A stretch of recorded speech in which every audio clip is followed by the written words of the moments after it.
Assalamu alaikum. Donc, on va terminer notre mini-projet sur la conception et la réalisation d'un jeu de dés. OK. Donc, on avait généré c'est-à-dire j'ai proposé un premier diagramme de classe qui contient les classes player, die, ou bien le dé, die game and high score. On a ici 4 classes et bien sûr avec les associations et la multiplicité qu'on a déduit de notre compréhension du jeu. Très bien. On a généré automatiquement le code de chaque, c'est-à-dire pour une première version du code, on a généré du code en utilisant Modelio. C'est-à-dire ça va, au moins on a un début de code qui est généré automatiquement. Et puis on va le compléter pour ajouter les spécifications de chaque classe. Donc, bien sûr, pour déterminer les fonctionnalités du jeu, pour réaliser le jeu. Bien. Donc, on a ici la classe Play. Vous voyez qu'on a ici deux attributs, le nom du joueur et la classe Player. On a le nom du joueur et le score. On a donné une valeur initiale du score qui est égale à 0. On a le die qui a comme attribut le face value parce que le D, comme je vais vous le montrer maintenant, c'est cette... le D, c'est ça, c'est cette structure-là, vous voyez. Donc, c'est cette structure-là. Donc, il a plusieurs facettes. Et chaque facette, elle a, c'est-à-dire un chiffre. Donc, on a le 6, le 5, le 3, le 4. Donc, c'est pour ça que j'ai ajouté, que j'ai déduit, c'est-à-dire le fait d'ajouter ici un attribut face value, la value de la facette. Donc, on va initialiser cet attribut à la valeur 1 parce que c'est le minimum. Lorsque le joueur va jeter le jeu, au minimum, il aura un 1. Au maximum, un 6. Donc, on a initialisé à une première valeur. Et je vous ai déjà dit que c'est-à-dire un bon développeur ou bien un bon programmeur, il doit toujours initialiser ses valeurs. Parce que, c'est-à-dire, bien sûr, l'initialisation des valeurs, c'est selon, bien sûr, votre cas d'étude ou bien votre problème. Donc, il faut toujours initialiser les valeurs si on peut le faire, bien sûr. C'est-à-dire, si la valeur initiale, c'est-à-dire on peut la déduire. Très bien. On a la classe Dice Game, vous voyez, et puis la classe High Score. Il a généré même, c'est-à-dire des attributs vis-à-vis des multiplicités de chaque association. Une fois que j'ai généré le code en utilisant Modello, jusqu'à présent, je n'ai pas utilisé Eclipse, c'est-à-dire je vais faire une interportabilité vers Eclipse, c'est-à-dire je vais c'est-à-dire utiliser le même projet, mais avec Eclipse pour pouvoir compléter le code en utilisant Eclipse ou bien vice-versa, à travers le modèle. Donc, c'est le reverse engineering. Je peux utiliser, c'est-à-dire ici, je peux ajouter des concepts au diagramme de classe et automatiquement, il va être ajouté au code sans que je vais l'écrire ou bien le saisir. Et la même chose, si je vais changer ici dans le code, je vais ajouter par exemple des attributs ou des opérations, automatiquement, ils vont être ajoutés dans le module, dans le modèle plutôt, qui est le diagramme de classe. Donc, c'est la rétro-ingénierie. Pour pouvoir l'exécuter, on doit utiliser un IDE. Je vais utiliser Eclipse. Donc, j'ai lancé Eclipse. Maintenant, bon, déjà, ici, il y a un autre projet qui est ouvert. Donc, je vais faire un switch vers un autre répertoire. Other.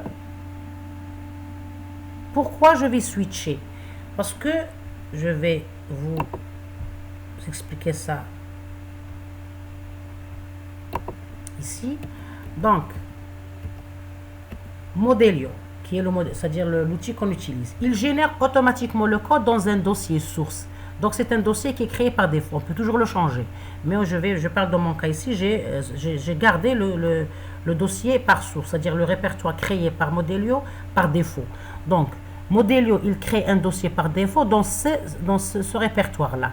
C'est users, bon, selon c'est-à-dire votre utilisateur ici au niveau de votre machine. Eclipse Workspace. Plutôt, ici, il y a j'ai fait une conversion. Normalement, ça, c'est le répertoire de Eclipse. Et ça, c'est le répertoire. Plutôt, ça, c'est le répertoire d'Eclipse.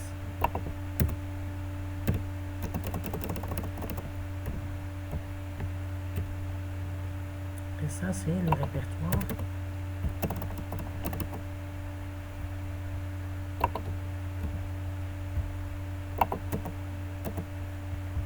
je termine. Bien. Donc, Modello génère automatiquement son code, c'est-à-dire il crée un dossier. c'est-à-dire un répertoire workspace, c'est-à-dire il va sauvegarder tous les projets créés par Modelio. Donc par défaut, c'est le répertoire Modelio, où se trouve Modelio, et le répertoire workspace. Eclipse, la même chose, rassemble également les codes sources dans un dossier SRC. Ici, c'est la même chose pour Modelio. Il crée un dossier SRC où il va, c'est-à-dire sauvegarder les sources .java dans ce répertoire workspace. Pour Eclipse, la même chose. Elle rassemble également, ou bien il rassemble l'IDE, il rassemble également les codes sources dans un dossier SRC. C'est un dossier par défaut, c'est-à-dire on peut toujours le changer. Dans mon cas, j'ai gardé le par défaut. Donc c'est Eclipse Workspace. Il l'appelle Eclipse-6 Workspace. En fait, Modelio emploie une structure de projet identique à Eclipse. C'est pour ça qu'on dit que Eclipse est compatible, c'est-à-dire c'est l'IDE qui est utilisé par Modelio.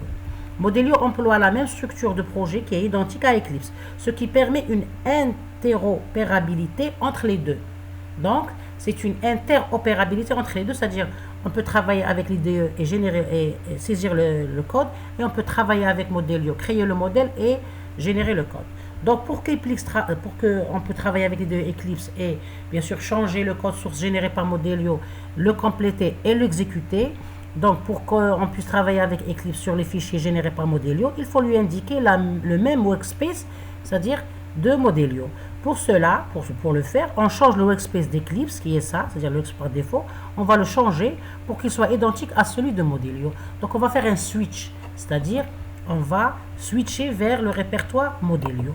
Donc, c'est pour ça ici, vous voyez ici, par défaut, le répertoire utilisé par Eclipse, c'est Eclipse Workspace. Donc, je vais le changer. Donc, je vais un switch, un changement vers Modelio. Donc, ici, on a le répertoire ici. Il a le répertoire Modelio. Et on a ici le workspace de Modelio. Très bien. Donc, je sélectionne ce dossier. Très bien. Donc, j'ai switché vers Modelio Workspace. Je vais, bien sûr, faire un launch, c'est-à-dire un chargement, si je puis dire. Donc, il va charger les différents projets créés par Modelio dans son répertoire par défaut qui est Modelio Workspace. Donc, on va prendre le chargement. Ça va prendre un petit peu un moment. Très bien. Donc, une fois qu'on aura, c'est-à-dire qu'on aurait switché vers le répertoire Modelio Workspace, on doit créer le même nom de projet qui est jeu pour qu'il va, c'est-à-dire charger les mêmes fichiers ou bien les mêmes fichiers .java créés par Modelio. Vous voyez? Donc, ça nous évite de réécrire le code ou bien de réécrire, c'est-à-dire de recréer le projet au complet. On va créer un projet avec le même nom et automatiquement, le Eclipse va charger les différents codes sources créés par Modelio parce qu'on a dit que Eclipse ou bien Modelio, il crée la même structure de projet que crée Eclipse. Parce qu'il y a un étudiant qui m'a posé la question, est-ce que je peux utiliser NetBeans? Sans problème, vous pouvez utiliser NetBeans.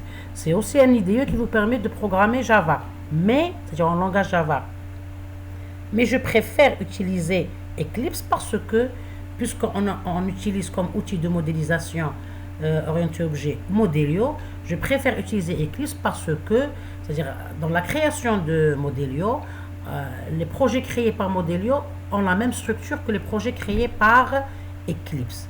Parce que NetBeans, c'est l'IDE qui crée des projets, mais avec une structure différente que celle d'Eclipse. Vous voyez, donc il y a des différences près entre les IDE. Malgré que c'est toujours des Integrated Environment Development, c'est des environnements qui nous permettent de programmer, c'est-à-dire c'est des plateformes, si je puis dire, pour faire de la programmation, mais ou pour développer des applications, mais ça n'empêche que chaque IDE, il a sa spécificité. Bien, donc il a switché vers, vous voyez, il a switché vers Workspace Modelio. Qu'est-ce qu'on va faire ici? On va créer un nouveau modèle, un nouveau projet plutôt, un projet Java. Mais on va lui donner le même nom de projet que Modelio. Ici, le projet qu'on a créé avec Modelio, il s'appelle Jeu. Vous voyez, Jeu. Donc, je vais prendre le même projet créé avec Modelio. Donc, je vais créer ici un projet qui s'appelle Jeu. Très bien.